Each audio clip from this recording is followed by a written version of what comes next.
नमस्कार, मैं हूं मनोज मनु। आप देख रहे हैं इंडिया न्यूज। बड़ी खबर आगरा से आ रही है, उत्तर प्रदेश के आगरा से, जहां पर बगदादी की, जी हां, बगदादी की बेगम ब्रिगेड का खुलासा हुआ है। आईएसआईएस के लव जिहाद, धर्मांतरण, आतंकी मॉड्यूल का खुलासा हुआ है। देश भर के 10 आरोपियों को, देश भर से 10 आरोपियों की गिरफ्तारी की गई है। कम उम्र की लड़कियों को निशाना बनाया जाता था। लव जिहाद के बाद जबरन धर्मांतरण, आतंकी गतिविधियों में इनका इस्तेमाल किया जाता था। एक बड़ा खुलासा हुआ है, उत्तर प्रदेश से बड़ा खुलासा हुआ है। 10 लोगों की गिरफ्तारी की गई है।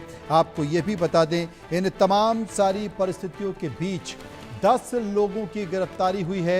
ये एक तरह आईएसआईएस का मॉडल है, जहां पर लव जिहाद, धर्मांतरण, इस तरह की गतिविधियों में निशाना बनाया जाता था। कम उम्र की लड़कियों को निशाना बनाया जाता था और उसके बाद फिर इस एजेंडे में शामिल कराया जाता था। आगरा में बगदादी ब्रिगेड का खुलासा हुआ है, आतंकी मॉडल का खुलासा हुआ है। देश भर से जब पता चला तो देश भर से करीब 10 लोगों की गिरफ्तारी इस पूरे मामले में की गई है। आपको बता दें कि विक्टिम का प्रोफाइल भी आप देख सकते हैं।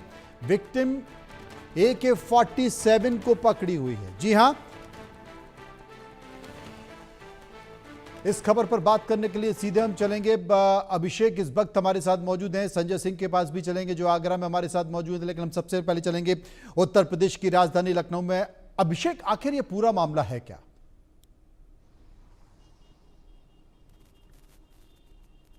बिल्कुल मनोज, आगरा में 2 बहनों की गुमशुदगी की इन्वेस्टिगेशन आगरा पुलिस बीते कुछ महीनों पहले शुरू करती है, और जब उस इन्वेस्टिगेशन की तह तक जाती है तो उनके ही नहीं बल्कि देश की कई एजेंसीज के कान खड़े होने वाली बात पता चलती है। पता चलता है कि देश के अलग अलग राज्यों में कुछ लोग हैं जो अपना नाम बदलकर पहले इन लड़कियों को अपने प्रेम के जाल में फंसाते हैं, फिर इनका धर्म परिवर्तन किया जाता है और उसके बाद इनका ब्रेन वॉश कर, यानी इनको रेडिकलाइज कर आतंकी गतिविधियों के लिए तैयार किया जाता है। और इसका सीधा कनेक्शन, यानी ये जो पूरी जानकारी मिली कि इसका सीधा कनेक्शन आईएस के एक मॉड्यूल से है, और ये सिग्नेचर स्टाइल है आईएस के काम करने का।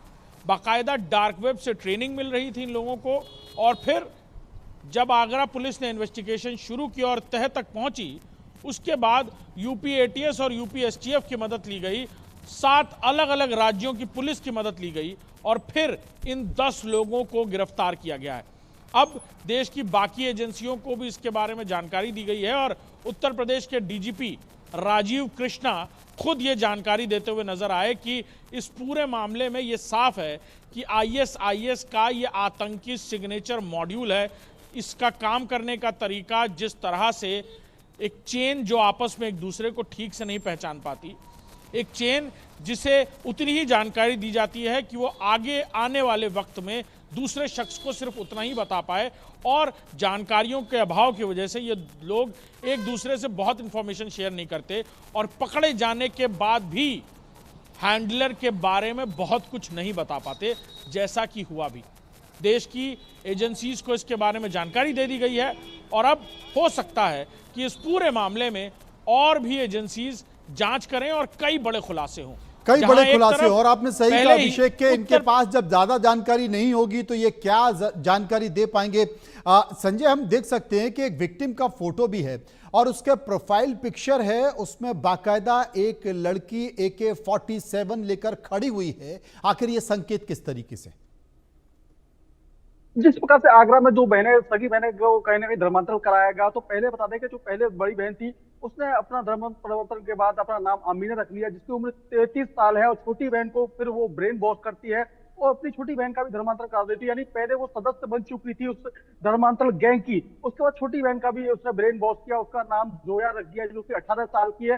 इस प्रकार से दोनों को जब पुलिस ने कलकत्ता से बरामद किया तो उसके बाद कई सारे खुलासे हुए, और देश के अलग अलग राज्यों से, जैसे कि उत्तराखंड, उत्तरांचल, गोवा, पश्चिम बंगाल, राजस्थान, दिल्ली से जो 6 राज्य हैं, वहां से 10 लोगों की गिरफ्तारी हुई। जब 10 लोगों की गिरफ्तारी हुई तो पता लगा कि ये पूरा सिंडिकेट है, गैंग है जो काम कर रहा था। विदेश से भी फंडिंग हो रही थी, कनाडा, यूएस से भी इनको फंडिंग हो रही थी इस काम को लेकर, और कहीं ना कहीं आईएसआई जो मॉड्यूल है, जो सिग्नेचर स्टाइल है उसी स्टाइल से पूरा काम कर रहे थे। इन लड़कियों का पहले धर्म परिवर्तन कराया जाता था, उसके बाद कहीं ना कहीं इनको उस गैंग का सक्रिय सदस्य भी बना दिया जाता था। तो जो लोग जो पकड़े गए, हर व्यक्ति का अलग अलग काम था। किसी को जगह मुहैया करानी थी, तो किसी को जो लड़कियां हैं उनको उसके लिए प्रेरित करना था धर्म परिवर्तन के लिए। तो अलग अलग प्रकार के ये काम कर रहे थे और एक दूसरे काम का एक दूसरे को नहीं पता था, क्योंकि अलग अलग राज्यों से इनको गिरफ्तार किया गया है। जिस प्रकार से ये सिंडिकेट चल रहा था, उस सिंडिकेट में अभी कई और खुलासे होना बाकी है। जिस प्रकार से आगरा पुलिस कमिश्नर दीपक कुमार ने एक टीम बनाई, उस टीम को लीड करने के लिए आईपीएस जो अधिकारी हैं, जो कि साइबर के भी प्रभारी हैं यहाँ, आदित्य कुमार, उनको लगाएगा। 45 से 50 लोग इस पूरे टीम में लगे। उसके बाद इन 10 लोगों को गिरफ्तार कर लिया गया है। अब आगे की कार्रवाई में पुलिस जुटी हुई है, तो जो चेन है उस चेन को और जोड़ रही है पुलिस। जिस प्रकार से कहां और इनके लोग शामिल हैं, कहां कितने लोगों का भी धर्म परिवर्तन करा चुके हैं। ये बड़ा सवाल है, क्योंकि छांगुर गैंग पर नजर बनी हुई थी, उस पर कार्रवाई की जा रही थी, लेकिन उसके बाद अब जो गिरफ्तारियां हुई हैं पूरे देश भर में 10 लड़कियों की, वो बड़ी चिंताजनक हैं और वो वाकई डरा देने वाली है। बहुत बहुत शुक्रिया करेंगे अभिषेक का, शुक्रिया हम करेंगे संजय सिंह का। कुल मिलाकर आतंकी